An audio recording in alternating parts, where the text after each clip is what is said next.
Hola, ¿qué tal? Sean todos bienvenidos a esta nueva edición de Acción 10 en la mañana. Grato que nos pueda acompañar junto a todo el equipo que hacemos posible esta edición. Jimmy Romero, María Esther Ordóñez y Odili Vargas. Les estaremos acompañando. Jocelyn Medrano tiene los días libres, estará de vacaciones, así que Jocelyn, que esperamos que descanse bastante. María Esther, muy buenos días. Buenos días, Odili. Damos inicio nosotros ya brindándoles a ustedes los titulares que vamos a estar desarrollando más adelante. Iniciamos en Cuba, donde hay tensión máxima en la isla. Este 15 de noviembre es el día en que los cubanos intentarán tomarse las calles nuevamente a pesar de las múltiples restricciones del gobierno de Miguel Díaz-Canel. Pasamos a Bielorrusia, donde se espera que la Unión Europea apruebe más sanciones contra el presidente bielorruso Alexander Lukashenko tras supuesto ataque híbrido con migrantes a frontera con Polonia. Jimmy Romero continúa con más información. Buenos días, vamos a iniciar nuestras noticias presentándoles un lamentable suceso, un muerto y un herido en accidente de tránsito en las inmediaciones del reparto Chip tras los ocupantes de la motocicleta impactaran contra una camioneta. Veamos a continuación el reporte completo. Eran momentos de dolor que vivían los familiares de un ciudadano cuyo cuerpo se encontraba tirado en la carretera sin signos vitales, producto de un accidente de tránsito que se registró de los semáforos de los 1000 metros 100 varas al sur. Según testigos, el fallecido junto a su acompañante se desplazaban en una motocicleta y sin casco de protección, cuando intentaron aventajar, provocando que se terminaran estrellando contra un costado de este vehículo que salía de un callejón. La muerte del hombre fue instantánea debido a múltiples golpes, fractura expuesta, así como un trauma craneoencefálico severo, mientras que el herido fue asistido por paramédicos de Cruz Roja nicaragüense, quienes lo trasladaron al Hospital Manolo Morales. Agentes policiales de la subdelegación del reparto Chic se encargarían de levantar la escena del trágico suceso para determinar el grado de responsabilidad de ambos conductores. Para Acción 10, Marjorie Vargas. Motociclista pierde la vida al impactar de forma frontal contra una camioneta. Esto ocurrió en el sector conocido como La Poza del Padre. Elba Ileana Molina nos dice cuáles fueron las principales causas según los testigos. El cuerpo yacía en el pavimento cercano a la zona costera de Casares, exactamente en el lugar conocido como La Poza del Padre. La mayoría que rodeaban al fallecido eran simpatizantes de gobierno que lamentaban la muerte del docente Miguel Antonio Ruiz Morales, quien se movilizaba en su motocicleta con destino hacia Diriamba. La versión de algunos testigos fue que el docente había participado en horas de la tarde en una caravana de gobierno que se movilizaba en el sector de La Boquita y Casares, cuando ocurrió la lamentable tragedia. En aparente estado de ebriedad, una versión que no ha sido confirmada por las autoridades. De forma frontal, aparentemente fue el choque. Su cuerpo estaba quizás a unos 10 metros donde quedaron los vehículos. En la patrulla de la policía estaba la conductora del carro. Le explicaba a una familiar que fue el fallecido quien supuestamente le invadió su carril. Al sitio llegaron los peritos de la policía de tránsito de Jinotepe y el médico forense. Las autoridades recababan datos importantes para colaborar la versión de la joven conductora, quien fue trasladada a la estación policial. El profesor, quien impartió clases en varias universidades y colegios de Carazo, ahora es recordado como un fiel seguidor del equipo de Iriangén, dejando buenos recuerdos en su participación como comentarista de los partidos y transmisiones en vivos. El cuerpo fue trasladado al barrio La Independencia de la ciudad de Diriamba, Carazo. Elba Ileana Molina en Acción 10.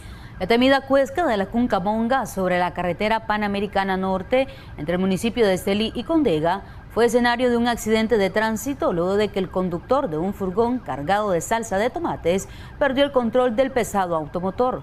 Juan Francisco Dávila con el desarrollo de este suceso. Volcado a un lado de la carretera y a poca distancia de un precipicio quedó este furgón que iba cargado de salsa de tomates, tras que al bajar una pendiente y pasar por una curva, el conductor, identificado como Ángel Olmedo, quien resultó ileso, perdiera el control y se saliera de la vía. Ya no me pude detener y me echó yo la carga. Gracias a Dios todo bien, ya solo daños materiales. ¿No le pasó nada? No, Sí. Todo bien, todo bien. ¿Usted iba solo ahí? Sí, solo. Cualquier bajada es peligrosa para cualquier conductor. Ya había pasado un par de veces, pero no todas las veces es igual, ¿verdad? Siempre más de algún percance o algo pasa enfrente o cambia. ¿Qué pensó en ese momento? Bueno, primeramente, darle gracias a Dios que estamos vivos. ¿Creía que era el último día? Ah, sí, pues claro, cualquiera. El hecho sucedió en la cuesta de la Cucamonga, en el kilómetro 171 sobre la carretera panamericana que une al municipio de Estelí y Condega. Uno de los furgoneros que iba adelante relató que estuvo a punto de que el armatoste le cayera encima. Ahí iba yo. Aquí venía atrás. ¿Y siempre pasan por aquí? Siempre pasamos por aquí. Pero gracias a Dios que no hay muerte ni nada. ¿Casi le cae encima? Sí, casi. ¿De dónde vienen? De Costa Rica venimos ahorita. Y vamos para Honduras. Socorristas de la Cruz Roja y del Cuerpo de Bomberos de Estelí atendieron la emergencia. El cargamento fue trasladado horas después hacia otro furgón. En Estelí, Juan Francisco Dávila, Acción 10. Vamos a continuar con más información en Acción 10 en la mañana. Ahora les comento que conductor presuntamente en estado de ebriedad terminó y se volcó la tarde. Esta noticia se la vamos a presentar más adelante. Mientras tanto, les informo que el exceso de velocidad con la que se desplazaba un motociclista fue lo que originó un accidente de tránsito en una de las calles de Lindavista Norte. Veamos a continuación el reporte completo. Un hombre identificado como David Navarro resultó con una profunda herida en uno de sus pies después que chocó con otra motocicleta en una intersección ubicada en Lindavista Norte, en Managua. Aparentemente el motociclista, que se llevó la peor parte, iba a exceso de velocidad y, según algunos testigos, en aparente estado de ebriedad. El muchacho parece que estaba comprando en el Super Express. ¿El otro motociclista? Sí, el otro que iba saliendo, entonces él se le metió de viaje. Entonces él, cuando él ya quiere frenar, entonces el otro solo le esquive. El otro se esquiva, y entonces el mae viene de un solo y lo agarró, lo levantó de viaje. Aparentemente anda tomado el muchacho. No, que yo sepa, no. No. Pero venía a exceso de velocidad. Ay, sí, pero es como uno viene, usted sabe, uno viene aquí normal en su día, uno no espera nada, ¿me entiende? ¿Cuál fue la sorpresa? Que el otro motociclista que se le metió. ¿Y él es habitante de aquí? Sí, él es habitante de aquí, compañero, que él trabaja con nosotros también, 25 tiene. ¿Iba solo él? Sí, iba solo, gracias a Dios. ¿Y llevaba puesto el casco? Sí, ya, si no, quiera Dios, si no fuera otra historia. Ambos motociclistas fueron atendidos por paramédicos del MINSA y trasladados a un hospital capitalino. Mediante las investigaciones, agentes de tránsito determinarán el grado de responsabilidad de ambos conductores. Con imágenes de Lenín Castillo, en Acción 10, Jocelyn Rojas. Hacemos una breve pausa comercial y ya regresamos. Seguimos con Acción 10 en la mañana. El presidente de Venezuela, Nicolás Maduro, llamó a los países de América Latina caribeña a reconocer la pluralidad ideológica que debe existir en democracia y marcar distancia de estas prácticas barbáricas que se alejan de la verdadera defensa de los principios de soberanía e independencia de los pueblos. Es Xochitl Mendoza quien tiene el detalle. Como una nueva agresión contra la dignidad del pueblo y el gobierno de Nicaragua es señalada por el presidente de Venezuela, la ley Renacer. En una misiva, el mandatario Nicolás Maduro calificó que dicha medida es parte de un nuevo episodio de prepotencia imperial que establece en el marco legal dentro de Estados Unidos para que el presidente Biden materialice nuevas medidas coercitivas contra Nicaragua, que entre otras cosas atentan contra la buena gestión del reelecto gobierno del presidente Daniel Ortega y la vicepresidenta Rosario Murillo. Además, agrega que la ley firmada el pasado miércoles por el presidente Biden es un instrumento terrorista que amenaza la paz y el bienestar del pueblo nicaragüense y que indudablemente lesiona el respeto al derecho internacional que vela la convivencia entre los países. Aunque las elecciones presidenciales realizadas el pasado 7 de noviembre en nuestro país han sido cuestionadas por más de 30 países, quienes no las avalan y las declaran como ilegítimas, en la misiva el presidente venezolano hace un llamado a los países de la comunidad internacional, expresa especialmente a América Latina caribeña a reconocer la pluralidad ideológica que debe existir en la democracia y a marcar distancias en estas prácticas barbáricas que se alejan de la verdadera defensa de los principios de la soberanía, independencia y autodeterminación de los pueblos. Cita en la misiva. Xochitl Mendoza, Acción 10. El desempleo, la migración, el sufrimiento es parte de la desigualdad que existen debido al privilegio de los que gozan algunos. Esto fueron parte de las declaraciones que dijo este domingo en su homilía Monseñor Rolando Álvarez. A pesar de la oscuridad y el yugo en que pueda estar sometido un pueblo, la fe del cristiano siempre permanecerá inamovible. Es parte de las palabras que brindara en su homilía de este domingo Monseñor Rolando Álvarez. Turba constatar conductas individuales o de grupo que muestran una desconcertante ausencia de valores. Nuestro pensamiento va naturalmente a ciertos sucesos, algunos recientes, que a quien los observa con atención le producen un escalofriante sentido de vacío. ¿Cómo no interrogarnos sobre las causas y cómo no sentir la necesidad de alguien que nos ayude a descifrar el misterio de la vida, permitiéndonos mirar con esperanza al futuro?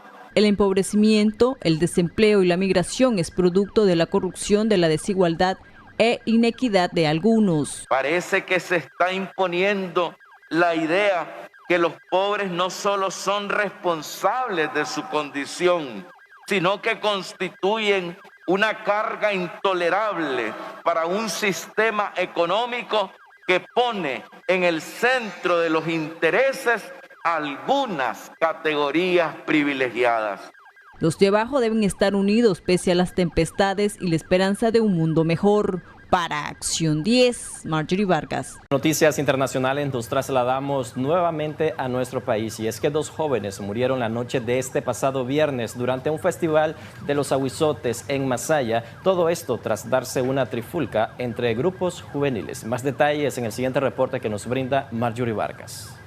Los ahuizotes es una celebración tradicional nicaragüense realizada anualmente con una tradición propia de los habitantes de la ciudad de Masaya. Su recorrido inicia en la plaza al frente del Templo Católico María Magdalena en el barrio indígena de Monimbó y después recorre las principales calles de la ciudad al ritmo de música de filarmónicos. Sin embargo, esta festividad se vio empañada cuando se dio una trifulca entre 2 grupos juveniles que dejó como resultado 2 muertos con arma blanca y varios lesionados. Según versiones, los atacantes tenían rencillas personales con las víctimas identificadas como Michelle Mejía, de 14 años, habitante del reparto Gonzalo Martínez, y Steven Montenegro, de 23 años, habitante en la villa 10 de junio.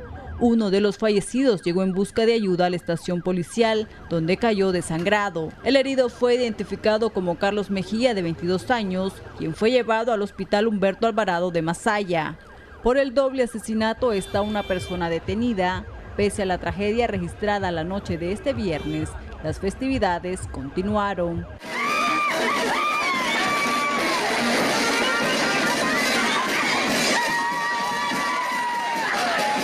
Con información de Martín Orozco para Acción 10, Marjorie Vargas. Una riña entre 2 ciudadanos de la ciudad de León terminó en tragedia tras resultar uno de ellos sin vida. Hasta el momento se conoce que la policía de esa localidad ya capturó al presunto homicida. Es Tania López quien tiene la información. Una de las calles del barrio El Coyolar, en la ciudad de León, fue escenario de una tragedia. Holman Zapata murió al instante que se agarraba a golpes con otro ciudadano leonés. El infortunado cayó a causa de los golpes en el pavimento, quien murió en el momento. Zapata trabajaba como acarreador en su carretón jalado por caballos en el sector de la clínica Cayetano Munguía. De acuerdo a las personas que presenciaron la tragedia, todo comenzó por un reclamo que hizo el fallecido al contrincante. Ahí déjalo, tú vas a rotar, sí. Y ahí, pero tira ahí, puta Pinocho. Está prendido, está pegado.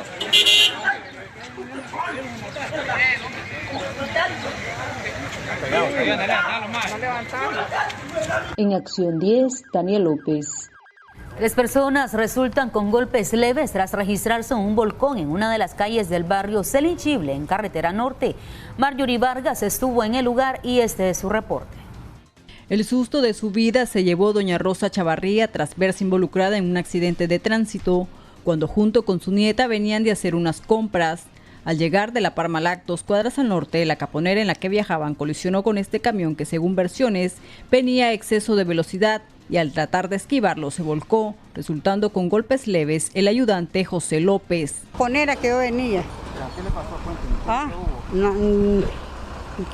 Nosotros veníamos el carní para la casa, veníamos aquí. El camión venía a toda vuelta. Venía dando esa vuelta. ¿El camión? O venía a toda verga. Sí. Se controlaron. Y ahí los vi, ese camión casi los cae encima. Sí, van 3, el caponero y ella y yo. La niña y yo. Sí, veníamos 3. Y ahí si están antes que Diosito los tiene aquí porque ese camión venía encima de nosotros. Se metió una moto al dar vuelta, se enrolló el camión para no darle y se dio vuelta. ¿Iba solo el hombre? ¿Iba solo el camión? No, con 3 íbamos, 3, pero gracias a Dios no pasó nada. Solo a mí me dio una fricción del adoquín en el brazo. El paramédico de Cruz Roja nicaragüense Eber Bermúdez indicó que la condición de los 3 lesionados era estable. El que va de pasajero en el camión salió con una pequeña quemadura por fricción en el brazo derecho, en lo que es el antebrazo, y no amerita pues el traslado, se atendió en el lugar. La señora que viajaba en la caponera, un poquito hipertensa, pues, un poquito arriba la presión arterial, pero ya se estabilizó y ninguno de los dos ameritan el traslado.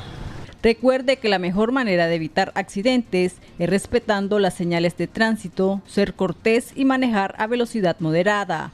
Con imágenes de Ángel Ruiz para Acción 10, Marjorie Vargas. Con esta información es momento de hacer pausa comercial, pero enseguida regresamos.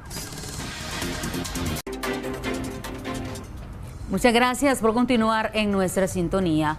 A continuación vamos a compartir con ustedes una nota que fue elaborada luego de que 25 países dentro de la Organización de Estados Americanos el pasado viernes votaran a favor de una resolución donde se declara que las elecciones celebradas el pasado 7 de noviembre en Nicaragua no fueron libres, transparentes ni justas y por lo tanto no tienen legitimidad. La resolución presentada sobre la situación en Nicaragua durante la 51 Asamblea General de la Organización de los Estados Americanos fue aprobada durante este viernes con 25 votos a favor, 1 en contra, 7 abstenciones y 1 ausencia. Durante la presentación del documento, copatrocinado por varias de las delegaciones presentes en el organismo, en el debate representantes de países miembros afirmaron que les preocupa lo que ocurre en el país centroamericano. Con libertad, el preámbulo de la Carta de la OEA, el cual todos los Estados miembros han suscrito, es muy claro en su párrafo preambular, donde declara que todos, y cito, estamos convencidos de que la democracia representativa es una condición indispensable para la estabilidad, paz y desarrollo de la región. Fin de la cita. Y el artículo 3 de la Carta Democrática Interamericana obliga a todos nuestros gobiernos a acatar el principio, y cito, de que los elementos esenciales de la democracia representativa incluyen, entre otros, respeto a los derechos humanos y libertades fundamentales. Unidos se ve alentado por el hecho de que tantos Estados miembros de la OEA se hayan unido bajo esta resolución, una resolución que exige la liberación de presos políticos, que deja en claro que esas supuestas elecciones del 7 de noviembre no se asemejan a ningún proceso con legitimidad democrática e instruye al Consejo Permanente que evalúe la situación de Nicaragua y que tome acciones adicionales si las considera pertinentes. El presidente Biden describió el activismo político que se produjo en Nicaragua como una pantomima de elecciones que no fueron ni libres ni justas y desde luego no democráticas. En el escrito presentado se lee que resuelve declarar que, en las evidentes circunstancias, las elecciones del 7 de noviembre en Nicaragua no fueron libres, justas ni transparentes y no tienen legitimidad democrática. El representante de Nicaragua, por su parte, rechazó la resolución y dijo que el 7 de noviembre el pueblo renovó el mandato del gobierno de continuar forjando la patria. Rechazamos de la manera más categórica el proyecto de resolución que se quiere imponer en contra de Nicaragua en esta 51 Asamblea General. Denunciamos además que entre sus proponentes se encuentra un impostor que usurpa la representación legal del legítimo gobierno de la República Bolivariana de Venezuela, lo que suma a su absoluta nulidad e ilegalidad. Nuestro país acaba de terminar una de las tareas más hermosas que ha emprendido en los últimos años. Esta hermosa tarea no solo requirió mucho trabajo, preparación organización, recursos y dedicación de las diversas instituciones, sino sobre todo la voluntad y decisión de un pueblo que ha gritado a los cuatro vientos que quiere vivir en paz, en su afán de querer dar lecciones a Nicaragua sobre cómo conducir sus asuntos internos y sobre cómo construir una democracia genuina y participativa. Estos gobiernos no se dan cuenta o pretenden ocultar el sufrimiento de sus propias sociedades. ¿A quién se le ocurre afirmar que Brasil es una verdadera democracia, cuando el racismo y la discriminación estructural en ese país mantiene a su población afrodescendiente excluida de casi todos los procesos de toma de decisiones y en permanente pauperización? Brasil y Ecuador respondieron a las declaraciones brindadas por el representante de Nicaragua, Michael Campbell. Quiero hacer referencia a las palabras toscas, inamistosas del señor de Nicaragua con respecto a mi país, Brasil. Lo que dijo se trata en realidad de una pieza de ficción científica, donde él habla de intimidación. Debe estar hablando de la centena de prisioneros políticos en su país, inclusive sobre todo de todos los candidatos presidenciales que se vieron privados de sus derechos políticos y de participar libremente en las elecciones en Nicaragua. Por ello, mi delegación insta una vez más a las autoridades nicaragüenses a aplicar los principios de la Carta Democrática Interamericana, a brindar las garantías mínimas para la realización de nuevas elecciones justas, libres y transparentes bajo supervisión internacional, desterrando la intimidación, la censura a la prensa y la detención de dirigentes de la oposición política. En los términos secuenciales de la Carta, urge desarrollar o al menos intentar gestiones diplomáticas. En el indeseable supuesto de que éstas no prosperen, nos corresponderá, para bien de la democracia en esa nación hermana y del hemisferio en general, reunirnos en sesión extraordinaria a fin de adoptar las decisiones que correspondan de conformidad con la Carta de Bogotá, el derecho internacional y las disposiciones de la Carta Democrática Interamericana. A este fin, el Ecuador no descarta la adopción de las medidas previstas en dicho instrumento. Confía en que las autoridades de Managua sabrán apreciar este gesto de la comunidad hemisférica y de poner sus actitudes que le conducirán inexorablemente a su aún mayor aislamiento. En esta oportunidad, Argentina votó a favor. Junto al resto de los países americanos y a través de la Carta de la OEA, mi país también ha asumido un compromiso con la promoción y la consolidación de la democracia representativa dentro del respeto al principio de no intervención. La Argentina cree firmemente que la mejor forma de superar nuestras diferencias ha sido y seguirá siendo el diálogo. Nunca las sanciones o los bloqueos, que en nuestro hemisferio solo han llevado a resultados negativos. La OEA no debe apartarse de los principios y valores que rigen sus instrumentos fundacionales.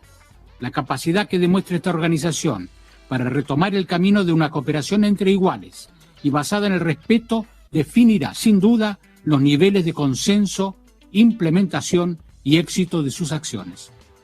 Nos preocupa en ese sentido la condena anticipada de este proyecto de resolución a una cuestión respecto a la cual estamos solicitando que sea analizada por el Consejo Permanente, sin que hayamos tenido aún un debate en profundidad. Hemos acompañado el actual proyecto de resolución con la convicción, la esperanza y la voluntad política de seguir trabajando a favor del diálogo y la solución pacífica de nuestras diferencias en verdadero beneficio de nuestros pueblos. En cambio, México y Bolivia fueron parte de los países que se abstuvieron durante la votación. Sus representantes afirmaron que todo Estado tiene derecho a elegir sin injerencia externa su sistema político, económico y social. México se rige por los principios normativos de su política exterior, establecidos en el artículo 89 de nuestra Constitución, y en su práctica diplomática se conduce conforme a la doctrina Estrada. Es precisamente con base en esta doctrina que mi gobierno ha llamado a consultas al embajador de México en Nicaragua. Hacemos un llamado a los Estados miembros de la OEA para encontrar a través del diálogo y dentro del respeto a la soberanía y a los derechos humanos las vías que permitan fortalecer la democracia, y reitera su disposición para colaborar constructivamente para que la situación que nos ocupa sea superada por las y los nicaragüenses de manera pacífica. El Estado Plurinacional de Bolivia no comparte la injerencia en asuntos internos de parte de la Organización de los Estados Americanos y recuerda una vez más el artículo 1 de la Carta que textualmente menciona: la Organización de los Estados Americanos no tiene más facultades que aquellas que expresamente le confiere la presente Carta, ninguna de cuyas disposiciones la autoriza a intervenir en asuntos internos de la jurisdicción de los Estados miembros. En la resolución se refiere que las instituciones democráticas en Nicaragua han sido seriamente socavadas por el gobierno y reiteran sus llamamientos para la liberación de todos los presos políticos, el restablecimiento de sus derechos democráticos y el fin inmediato de la detención y hostigamiento de los medios de comunicación independientes y miembros de la sociedad civil. María Esther Ordóñez, Acción 10. Bien, ahí teníamos entonces parte de lo que ocurrió el pasado viernes. Me acompaña ya en Debates y Soluciones Jimmy. Jimmy, bienvenido. Buenos días, María Esther Ordóñez. Así es, ya estamos en Debates y Soluciones acá en Acción 10 en la mañana y nuestro invitado el día de hoy nos acompañará Roger Guevara Mena. Él es analista político quien estará conversando sobre la situación de Nicaragua y el eco que está haciendo el país a nivel internacional respecto a nuevas medidas que podrían tomar sobre el país. Entre ellos se destaca las reuniones que han sostenido miembros de la Organización de Estados Americanos desconociendo la elección en Nicaragua y también la reelección del presidente Daniel Ortega, quien estaría ya su quinto mandato en el país. Así es, Jimmy, una resolución que consta de aproximadamente 6 puntos, entre los que no dejan por fuera también, según el texto, lo que exigen es también la liberación de las personas que han sido detenidas dentro de este contexto político también, y parte también ellos decían de que están pidiendo que se haga una evaluación de la situación en Nicaragua, que se presenten informes sobre la situación en Nicaragua y que este debe de hacerse antes del 30 de noviembre. Nosotros estamos tratando ya de obtener la comunicación con el analista político Roger Guevara Mena, pero será luego de este corte comercial que él nos brindará su opinión. Muchas gracias por continuar con nosotros. Ya tenemos del otro lado al doctor Roger Guevara Mena vía telefónica para que conversemos con él un poco de lo que ocurrió en la OEA el pasado viernes dentro de la Asamblea General. Doctor, buenos días. Buenos días, buenos días. Doctor, ¿qué podríamos decir luego de la aprobación de esta resolución dentro de este organismo multilateral? Bueno, primero agradezco la invitación al programa y creo que este evento no puede pasar desapercibido para la población nacional, para todos los nicaragüenses que de una u otra forma nos estamos concernidos, vinculados, afectados por esta decisión.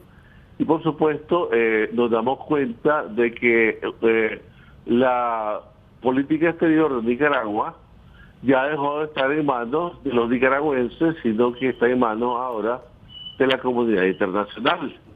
Algo que en su programa yo lo había dicho hace algún tiempo que era lo peor que nos podía pasar, puesto que la situación en la cual nos encontramos parece ser de un aislacionismo casi total, en el cual 50 países, además de los del hemisferio, se suman a una decisión en el cual coloca a los nicaragüenses y sobre todo al gobierno en una situación de parias, de amenaza a la seguridad y sobre todo como dentro de un régimen casi delictivo, en el cual se va a determinar el día 30 de noviembre qué hacer, qué decisión tomar a nivel internacional. Es evidente que después del debate van a haber decisiones de forma multilateral y bilateral. De manera que podemos esperar las decisiones que tomen los distintos países. Puede ser desde la suspensión de relaciones hasta la suspensión de relaciones comerciales, financieras, de circulación de personas e igualmente la suspensión de inversiones y la desarticulación de nuestro país de los acuerdos de asociación con Europa y los acuerdos de ERECAFTA con los Estados Unidos, que son nuestros factores fundamentales en el sostenimiento comercial y que forman la vía de salida para nuestros productos de exportación y de importación. ¿Cuál sería la trascendencia, Roger, que tendría el hecho de que ya estos países miembros de la Organización de Estados Americanos estén desconociendo las elecciones realizadas el pasado 7 de noviembre en Nicaragua y en la cual el presidente Ortega ya estaría asumiendo el próximo año su 5º mandato, además de todas esos escenarios que se prevén que ocurra tanto en la Organización de Estados Americanos como también en el gobierno de Estados Unidos y la Unión Europea, que puedan suceder en los próximos días o en las próximas semanas o meses?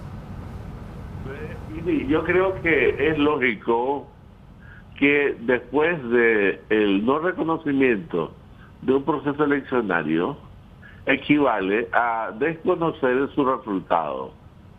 Y si se desconocen los resultados, se desconoce el gobierno como tal.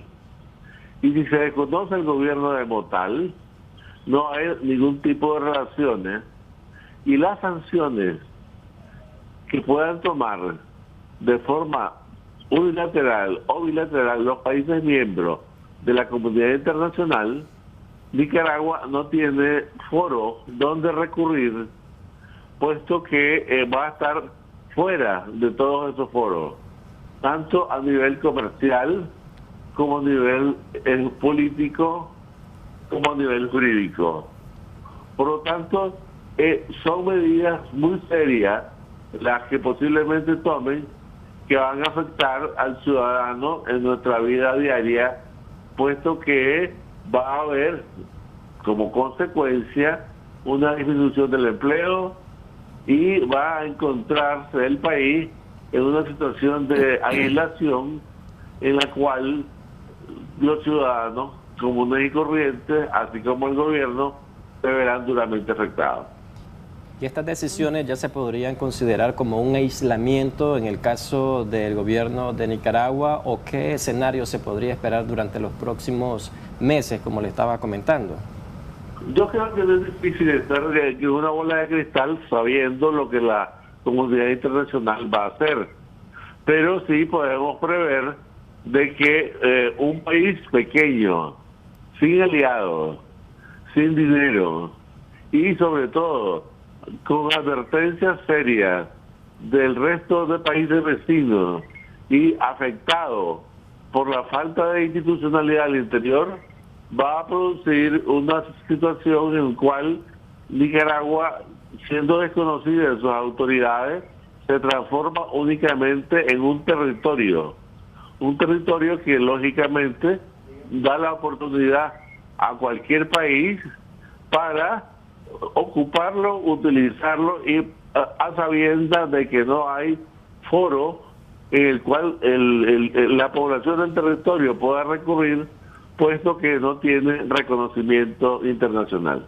Doctor, es decir, se han perdido los aliados y las alianzas forman parte de la legitimidad, puesto que en tanto que hay países que reconocen cercanos y que son importantes para la economía y el desarrollo sociopolítico, en ese momento el país afianza su legitimidad. Doctor, llamó mucho la atención en esta oportunidad el voto de Argentina, que fue a favor de esta resolución, también el voto de Guatemala, que fue a favor de esta resolución, cuando antes votaban en abstención. Sí, yo creo que la Argentina ha comprendido muy bien, por su situación de deuda, que es el más endeudado de América Latina, que no puede sostener posiciones partidistas a nivel internacional cuando ve que la gran mayoría de países del continente tienen una posición contraria. Y en el caso de Guatemala es comprensible puesto que ellos han querido desprenderse un poco de los conflictos centroamericanos. Y además existen intereses económicos muy fuertes que vinculan a Guatemala con Nicaragua y por supuesto no querían ponerlo en riesgo. Bien, doctor, también mirábamos ahí, por ejemplo, a Bolivia y a México que pedían no injerencia. Ellos fueron parte también de los países que votaron como abstención. En el caso mexicano, ellos tienen como política tradicional la doctrina Estrada, que significa la no injerencia en los asuntos internos de otro país, pero que lo han utilizado a su gusto y antojo, con doble moral, y en este caso, siendo México un país cuyo gobierno tiene afinidad ideológica, pues simplemente siempre quiere utilizar a Nicaragua frente a Estados Unidos como moneda de cambio. Y en el caso boliviano es lógico que la afinidad ideológica que presenta el antiguo presidente boliviano y que está detrás del actual gobierno constituye una situación en la cual el gobierno de La Paz tiene que mostrarse como partidario, puesto que estos han sido los dictados del presidente anterior. Doctor, el tema de Nicaragua no ha salido de agenda dentro de la Organización de Estados Americanos debido a estas criticadas elecciones que se realizaron el pasado 7 de noviembre. ¿Qué es lo que se podría esperar en las próximas semanas? Porque ya se está hablando de una nueva sesión, además de la resolución que ya se dio a conocer sobre el desconocimiento de este proceso. Es que la misma resolución habla que el 30 de noviembre, al presentar el comité permanente la evaluación colectiva, en ese momento se vuelven a reunir para tomar las decisiones apropiadas en aplicación del artículo 21 de la Carta Democrática Interamericana. La Carta Interamericana para aislar a Nicaragua, ¿eso sería ya prácticamente una realidad que va a suceder o se necesita de un voto necesario de algunos que se han abstenido en las pasadas resoluciones? Las abstenciones normalmente se suman a la mayoría y la Carta habla de una mayoría de 2 tercios. Es decir, doctor, para que nuestros televidentes puedan comprender, estamos hablando que son 34 votos los que tendrían que darse a favor para que esto sea así. Es decir, en este caso serían los que votaron en contra más la suma de las abstenciones. Es decir, que habría una abrumadora mayoría. Ok.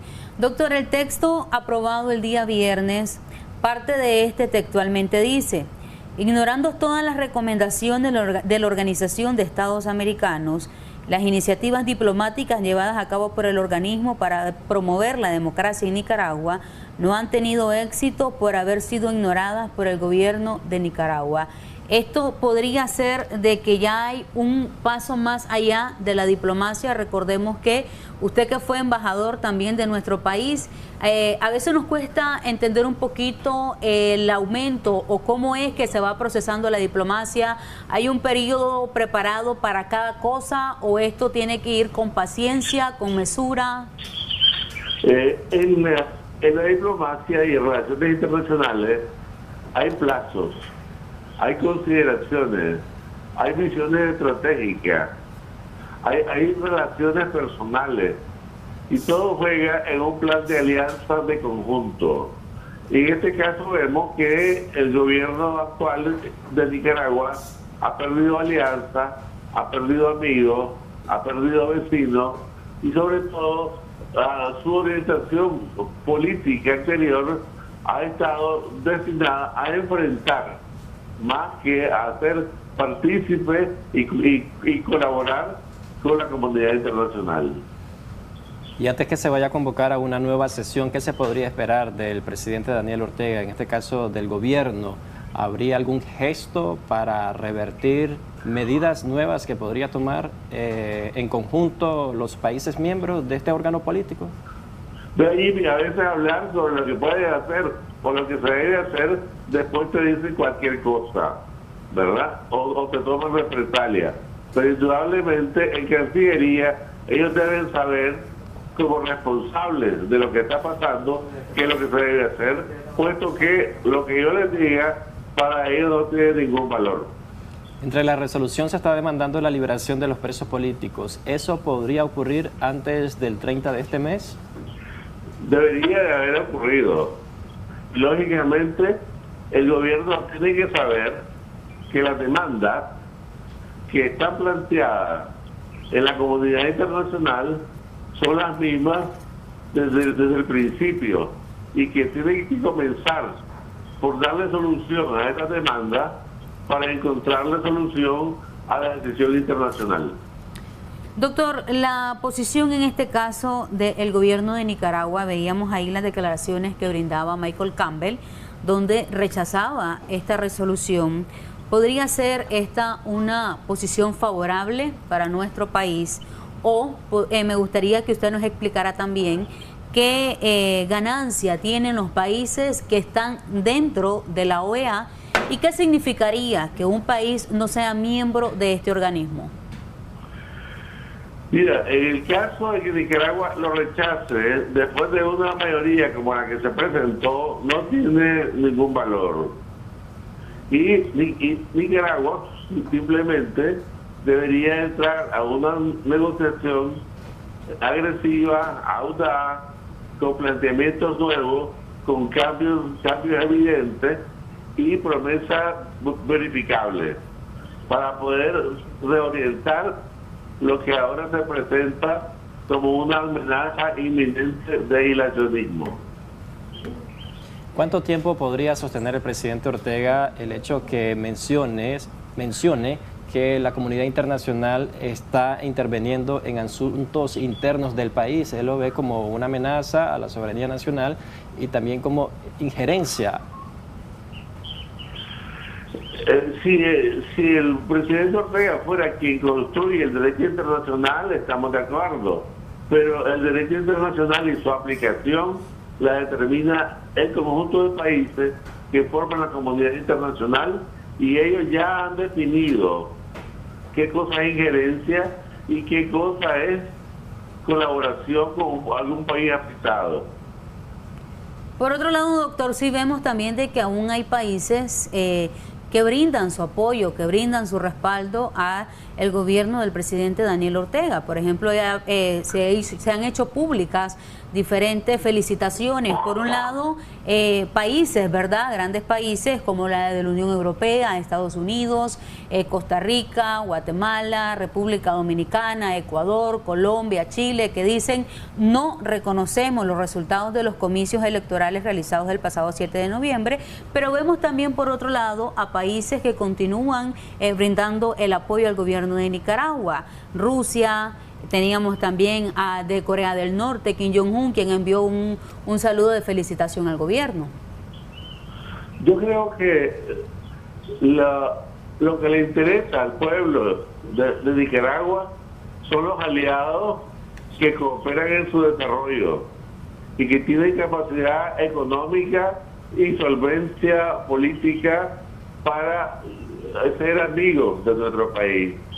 En este caso, estamos hablando de Rusia o China o Corea o Irán. Ninguno de ellos constituye una democracia al estilo occidental donde nosotros vivimos. Por lo tanto, si bien es cierto que es gratificante, también es cierto que no tiene ninguna importancia. ¿Puede ser sostenible el gobierno teniendo como aliados estas dos potencias, tanto China como Rusia, o le haría falta ese respaldo comercial, político y de cooperación de otras naciones como es la Unión Europea, Estados Unidos, entre otros países centroamericanos que han rechazado las elecciones? Yo creo que es importante, ¿no?, tener aliados cercanos y aliados lejanos. En este caso, estas dos potencias tendrán que ventilar un asunto de su interés mutuo en el seno del Consejo de Seguridad en Naciones Unidas, y donde se verán los distintos intereses, porque no podemos negar ni discutir que en relaciones internacionales lo importante son los intereses y que no hay amigos, sino que todos son aliados.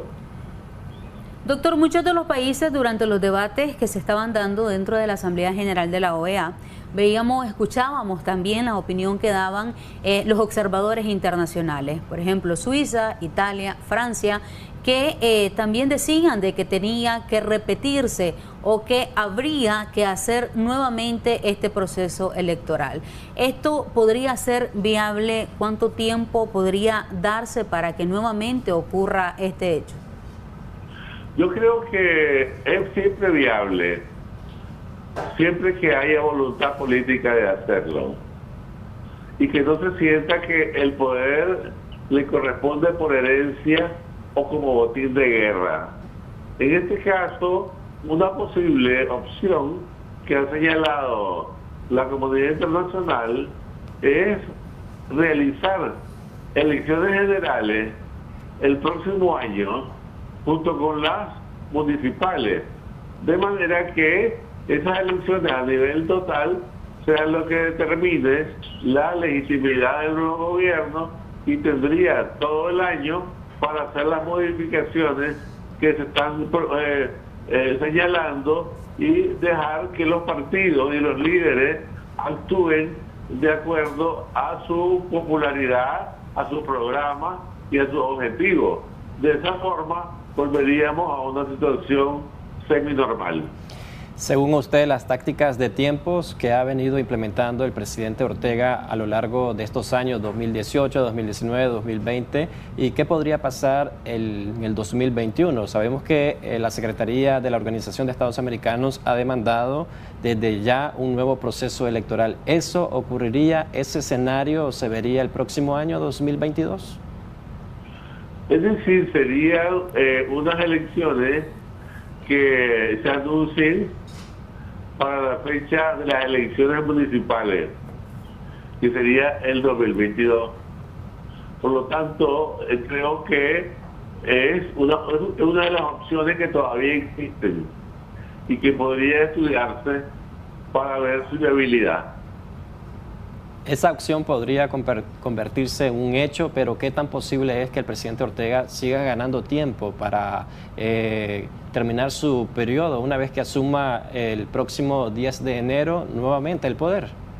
Claro que podría verse así, y es evidente que esto no puede ser aceptado si no tiene mecanismos de verificación que no parezca exactamente eso, y que se dé participación mientras tanto a los distintos factores de la sociedad civil y partidos políticos para crear una atmósfera propicia que favorezca una elección imparcial.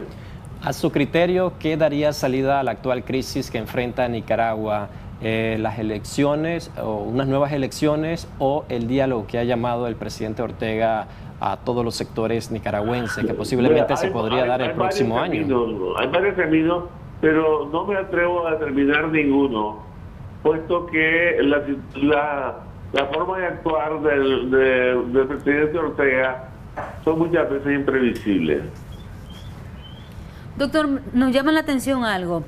Veíamos, por ejemplo, gobiernos de izquierda, de derecha, ahí en la Organización de Estados Americanos, pero todos prácticamente decían que estaban preocupados por la situación en el país, preocupados por el problema de los derechos humanos, exigían también la liberación de los presos políticos. ¿Está ocurriendo algo en los gobiernos de izquierda que prácticamente se esperaría, ¿no?, que apoyen a un gobierno de izquierda? Pero ¿será que está ocurriendo algo con estos países o que sencillamente sí están llevándose de ver qué es lo que ocurre realmente en esa nación por la que en ese momento se está debatiendo? Creo que los gobiernos de izquierda que técnicamente han fracasado en el continente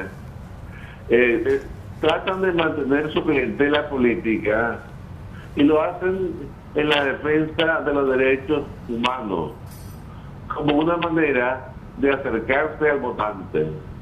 Por lo tanto, sería contradictorio que un gobierno señalado como contrario a la defensa de los derechos humanos sea defendido por un hermano ideológico, puesto que podría poner en evidencia que su interés es más el poder y no la defensa de los derechos humanos. ¿Qué riesgo corre Latinoamérica, incluso Centroamérica, de tener a Nicaragua como un gobierno ilegítimo, así catalogado por la comunidad internacional, al no conocer este proceso electoral que se realizó en noviembre?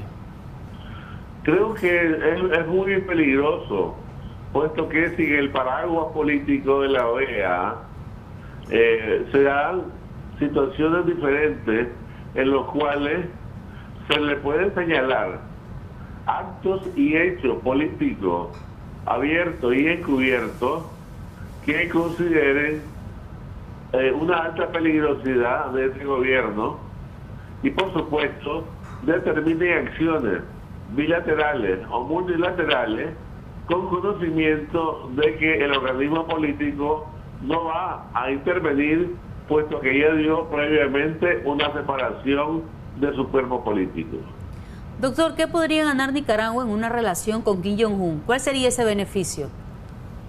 Es muy poco, es un país muy distante, no hay afinidad cultural, no hay elementos coincidentes y geográficamente a ellos les afecta la situación de la cercanía de China como a nosotros la cercanía de los Estados Unidos. Y esa cercanía que mantiene ahora Nicaragua con Rusia, con China, ¿qué repercusiones podría tener en el caso del gobierno de Joe Biden y también del continente europeo? ¿Qué nuevas acciones se podrían implementar al gobierno de Nicaragua?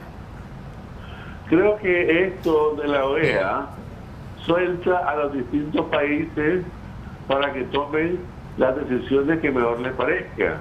Y en este caso, Rusia y China tendrán que considerar hasta qué punto afecta en sus relaciones bilaterales con los Estados Unidos una cercanía con Nicaragua. Doctor, ¿qué pasaría entonces en este caso? Porque con el tema de Rusia hay algo ahí dentro también de la ya firmada ley Renacer, donde se manda a que se realicen investigaciones del apoyo de Rusia a Nicaragua y cuáles serían estas repercusiones que podría haber. Yo creo que Estados Unidos quedó muy afectado por los señalamientos que se le hizo a Rusia en la elección pasada. Y por lo tanto, al conocer que hay centros satelitales en Nicaragua de Rusia, a la vez que hay otro tipo de inversiones y capacitaciones sobre policía secreta, es evidente que eso preocupe al resto de la comunidad continental. Bien, doctor, entonces me gustaría ya que usted nos brinde cuáles serían las conclusiones en cuanto a este tema de lo que ocurrió y dentro de la resolución ya aprobada en la OEA con 25 votos a su favor. Creo que es un instrumento internacional que constituye una verdad política y que va a comunicarse a todo el resto de organismos de Naciones Unidas, inclusive los centros financieros internacionales que dependen de Naciones Unidas. Y esto va a disminuir el crédito y va a hacer del país un gobierno poco confiable. De manera que creo que este instrumento jurídico tiene que manifestar una realidad diferente a la que se está planteando. De manera que no tenemos una decisión sino hasta el 30 de noviembre, con unos antecedentes muy serios, muy delicados, que afectan a todos los nicaragüenses a diferentes niveles. Habría que esperar entonces, doctor, lo que vaya a pasar ese día, la decisión que vayan a tomar estos países dentro de este organismo multilateral. Sí, porque en este momento lo que hay es una acción de evaluación final. Y esa evaluación final es lo que va a motivar la decisión que se va a dar el 30. Ok. Bueno, muchas gracias, doctor Roger Guevara Mena, por habernos acompañado en este momento de debates y soluciones. Muchas gracias siempre por estar usted al tanto, ¿verdad?, con este medio de comunicación. Jimmy. María Esther, es momento de presentarles la tendencia que obtuvimos la semana pasada, específicamente el viernes, en nuestra transmisión de Facebook, Canal 10 Nicaragua. Como invitado estuvo el economista Luis Núñez. Abordamos en debates y soluciones economía post-elecciones en Nicaragua. Esta entrevista tuvo un total de 47.205 personas alcanzadas, fue compartida 37 veces en interacciones, obtuvo 7.956 personas. Y con esta información vamos a ir a una pausa comercial. Ya regresamos con más de Acción 10 en la mañana.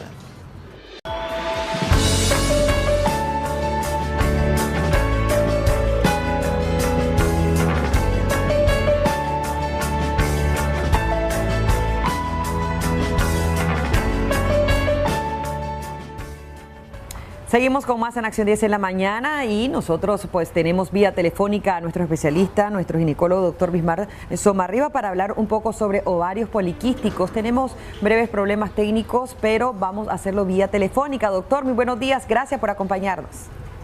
Y gracias a toda la televidencia en donde está siempre con nosotros en este segmento que sabemos que es de mucha importancia, Odelit. Sí, cuando hablamos de ovarios poliquísticos, doctor, esto se da principalmente cuando tiene que ver algo con el peso, algún tipo de trastorno que puede presentar la mujer. Incluso el ovario poliquístico se puede dar en aquella adolescente que está iniciando su periodo menstrual, doctor. Generalmente, Odilit, los ovarios poliquísticos se presentan cuando hay una alteración meramente de los ovarios y de la glándula suprarrenal, que lo que hace que la hormona principalmente masculina, que son los andrógenos, aumenten en cantidades muy exageradas, y eso hace que los folículos, que deben de medir, digamos, menos de 4 milímetros, comienzan a llenarse de agua y producen más comienzan a llenarse de agua y son mayores de 4 milímetros. Pero también yo quiero hacer importancia en esto, no solamente los andrógenos que se aumentan, que son las hormonas masculinas, también se aumenta una de las hormonas femeninas, que son los estrógenos. Entonces, en conjunto comienzan a provocar la alteración, que inicialmente, porque no hay que enredar lo que es el síndrome de ovario poliquístico y lo que es los ovarios poliquísticos. Ovario poliquístico se presenta esta alteración. La glándula suprarrenal, que está arriba del riñón, en ambos riñones, y lo que es los ovarios, comienzan a producir aumento de los andrógenos y de los estrógenos. Entonces la mujer comienza a presentar irregularidad menstrual y a veces dolores menstruales. Entonces eso se presenta desde niña, 12, 13 años. Por eso yo siempre insisto en que cuando la niña regla hay que llevar al ginecólogo y hay que hacerle un ultrasonido para que nosotros desde pequeña le comenzamos a identificar si va a tener problemas, máximo en aquellas niñas que comenzás a ver que están llenas de espinilla, que comienzan a llenarse de espinilla, que comienzan irregularidad menstrual o dolores menstruales. Doctor, ahí se hablaría entonces de un síndrome de ovario poliquístico. Cuando hablamos de síndrome de ovario poliquístico, sí, ya estamos hablando que ya tiene acné la niña o la mujer, ya tiene vello púbico exagerado, tiene vellos en las axilas exagerado, en los brazos, en las piernas, y la niña ya comienza, o la mujer comienza a ponerse gordita, y hay una zona de color oscuro en todo lo que son los pliegues. Entonces prácticamente esta mujer se desespera y dirá siempre, porque siempre nosotros la miramos y le decimos, mira, hay que bajar peso, mira, hay que tu regla, y se vuelve regla irregular, menstruación irregular. Entonces la mayoría de gente lo que dice es que esta mujer es que está gorda. No, el problema es que el problema de los ovarios poliquísticos ya se le tradujo a un síndrome de ovario poliquístico. Y yo quiero aclarar, Odilit, la mayoría de mujeres con ovario poliquístico, el 95% no van a tener problemas de infertilidad. El 5% apenas son las que van a tener, pero lamentablemente ese 5% son las que nos llegan a nosotros a la clínica, y se nos hace difícil comenzar a dar tratamiento. A veces son indisciplinadas y a veces no solamente son los ovarios poliquísticos, sino que a veces tienen problemas Doctor, de otra índole. Sí, ¿cuáles las complicaciones que puede generar el ovario poliquístico y el tratamiento también a seguir? Recuerden que los ovarios poliquísticos, si no los tratamos a tiempo, pueden llevar a problemas de pacientes pueden ser diabéticas, pacientes pueden ser hipertensas y problemas cardiovasculares principalmente. O sea, que si vos no descubrís a esta mujer, porque hay que aclarar, Odilis, yo te puedo ver a vos bien, Odilis, vos sos delgada, no sé si tuvieses dificultad de salir embarazada, pero de repente vos andás bien y decís, pero si hago ejercicio, pero a la hora de llegar se me sube la presión, hay un montón de datos que tenemos que investigar, y luego te hago el ultrasonido y tenés ovario poliquístico. O sea, el comportamiento de cualquier enfermedad se puede comportar diferente en cada individuo. Entonces hay mujeres que tienen hipertensión, diabetes y problemas cardiovasculares, y donde miramos tiene ovario poliquístico. Pero ¿por qué dicen si yo no tuve problemas en embarazarme? Nada que ver, eso es otra cosa. Ahora, para mí lo más importante, primero prevenir lo que es la diabetes, lo que es la hipertensión y las cardiovasculares, problemas de corazón. Pero también recuerden que el aumento de los estrógenos tienen puntos blancos o áreas blancas, órganos blancos donde van a actuar. Por ejemplo, endometrio, que es la parte interna del útero, los ovarios y las mamas, que pueden producir o del cáncer de mamas a futuro. Por eso es importantísimo nosotros desde el tiempo necesario identificarlo y comenzar a tratarlo, porque los ovarios poliquísticos, yo quiero aclarar, no se curan, pero se tratan, y si cambiamos el estilo de vida de cada persona, ni siquiera van a aparecer las complicaciones. Doctor, que pueden surgir. ¿Los sangrados también pueden aparecer en aquellas pacientes que están presentando ovario poliquístico? Claro que sí. Mira, el comportamiento del ovario poliquístico puede ser desde que no baja la regla, es decir, amenorrea, así se le llama cuando no menstrua, 3, 4, 5 meses, o unos sangrados superabundantes que son más de 8 días, 5 días o 3 días suficientes para que la mujer se desangró. Sí, se presentan de diferentes maneras. Y yo quiero aclarar, Odilis, no es ver el cuerpo de la mujer, porque a veces hay mujeres delgaditas, sin problema, y miramos, es un problema de ovario poliquístico. Así es. Y tiene problemas de irregularidad menstrual, que tiene dolor, y a veces, ¿pero por qué tiene eso? Entonces, a veces que no queremos nosotros decir que estamos sobrediagnosticando. No, es importante diagnosticarlo y darle tratamiento. Yo he visto muchas pacientes delgadas como vos, Odilis, que no me dicen ningún problema, y al fin y al cabo donde miro andan bigotitos y andan acné, y le hago el ultrasonido, tiene ovarios poliquísticos, y tratamos y se le quita tal vez los trastornos que pueden tener, por ejemplo, dolores menstruales, o la regla muy prolongada, o que no regla un mes y otro mes no. Entonces, y hay pacientes que igualmente le damos tratamiento cuando llegan por infertilidad y ahí nomás salen embarazadas. Así es. Y preguntamos esto, doctor, porque a veces las pacientes que quizás presentan ovario poliquístico pueden tener esa cantidad de sangrado, pero también pueden ser otro tipo de situaciones como tumores. Entonces, por eso la importancia de tratarse, de ir al especialista. Esto nos consultaban, ¿tiene que ver también con algún tipo de tratamiento que predisponga a padecer de ovarios poliquísticos? Fíjate que tratamiento de predisposición de ovarios poliquísticos no lo creo, porque a menos que me diga que esta paciente va a tomar algunos tipos de andrógenos, digamos hormonas masculinas. En el caso de la mujer, no te podría decir en esos pacientes transgénero que se ponen hormonas masculinas y que me pueden conllevar a problemas de ovario poliquístico. Puede ser unas complicaciones que pueden llevarlo, y por eso hay que vigilar muy bien al que vaya a tomar hormonas. Pero otros medicamentos no, ovario poliquístico es porque el organismo produce demasiado andrógenos principalmente, que son hormonas masculinas, y ahí se suman las hormonas femeninas, que son los estrógenos, que también se aumentan, y baja la progesterona, que es otra hormona femenina, y prácticamente ahí es donde viene el cortocircuito que se da en las mujeres que tienen ovarios poliquísticos, que no menstruan, o a veces son sangrados mucho, o no reglan, y a veces si no lo detectamos a tiempo y no le damos tratamiento el adecuado, pues a futuro, yo quiero aclarar, a futuro pueden tener estos problemas que dijimos. Doctor, cuando ya la mujer ha alcanzado la mayoría de edad, que ya está en la tercera edad y que ya se presentó la menopausia, ¿también puede padecer de esto? No. ¿Qué debe hacer?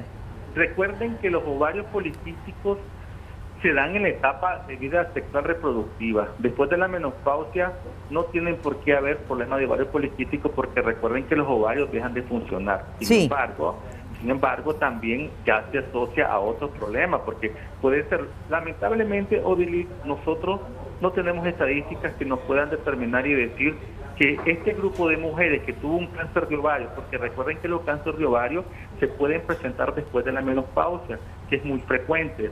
Entonces los cánceres de ovario, a ver, es decir, que esta mujer, si tenía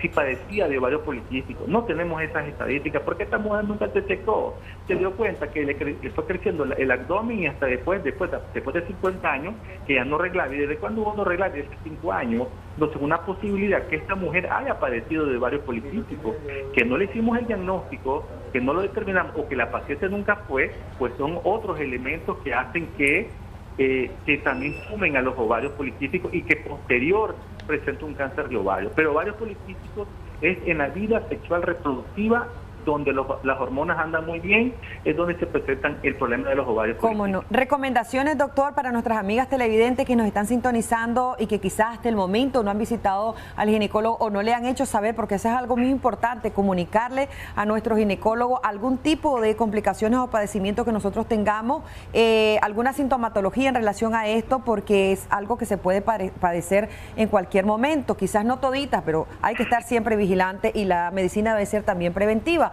¿Qué recomendaciones nos daría, doctor? La primera recomendación, que acudan a su ginecólogo, por favor. Igualmente, recuerda que yo estoy hablando de ovarios poliquísticos, pero igual, anual se tienen que ir a revisar a su Papá Nicolau. Entonces, en este momento, por favor, hagan que el ginecólogo le haga un chequeo integral, un ultrasonido de mama y revisión de mama, obviamente, y su Papá Nicolau. A través de eso nosotros vamos a identificar si tienen problemas. Anualmente, o si vos vas donde tu ginecólogo, ahí vamos a detectar cualquier problema que ocurra. Pero viene la otra parte. Si las mujeres tienen irregularidad menstrual, o los sangrados son abundantes, o dolor durante la regla, o de repente no regla 2, 3 meses, porque hay pacientes que dicen, no, yo no reglo 2, 3 meses y después vuelve. No, esta mujer es la que tiene que visitar al ginecólogo. Pero vuelvo a insistir, si vos vas anual o a tu ginecólogo, nosotros vamos a identificar el problema que tenés de ovarios poliquísticos y comenzamos a dar tratamiento, y los siguientes años, los siguientes meses vas a ver que va a arreglar muy bien con el tratamiento que le mandé. Muchas gracias, doctor, muy interesante, ¿verdad? Cada una de sus orientaciones no son un tips más, son orientaciones médicas que debemos de seguir. Gracias por habernos acompañado, doctor Bismar Somarriba, Clínica Materno Infantil Alba, y veíamos los números de teléfono en pantalla si desea anotarlo y también hacerle la consulta a nuestro especialista. Vámonos con María Esther Ordóñez, seguimos con más.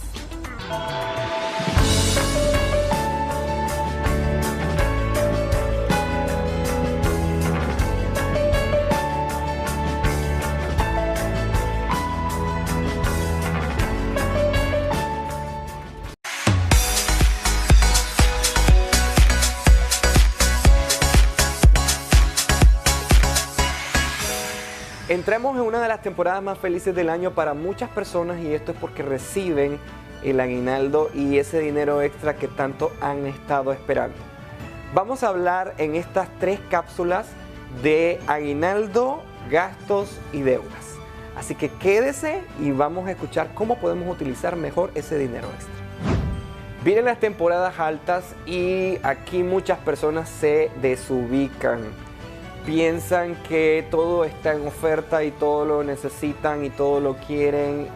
Eso es uno de los principales problemas. Muchos vienen y ven algo que está en un supermercado o está en una tienda de conveniencia, y entonces comienzan a gastar en aquello que no habían planificado. Por eso es que ustedes tienen que tener muchísimo cuidado. También hay las personas que derrochan su dinero en gastos que obviamente son vicios que no van a traer nada bueno. Personas que gastan en alcohol, personas que gastan en algún juego que le va a traer perjuicio. Entonces usted tiene que aprender en qué tiene que gastar. Primeramente usted tiene que gastar o invertir en aquello que sea indispensable para su familia. Miren, ahorita que estamos en tiempos de una pandemia, usted tiene que tener un ahorro para salud. ¿Por qué? Porque hemos visto que cualquier cosa puede pasar y eso viene y daña nuestras economías. Así que tiene que tener un plan específico para salud. Tener planeado por lo menos 2 meses o los 2 meses que vienen en la alimentación. Sabemos que hay mucha gente que se va a graduar sus hijos y esto va a traer un gasto. Si usted no agarra de este aguinaldo y planifica para ese gasto de graduación, obviamente va a tener un problema financiero. Ahí tenemos que tener muchísimo cuidado.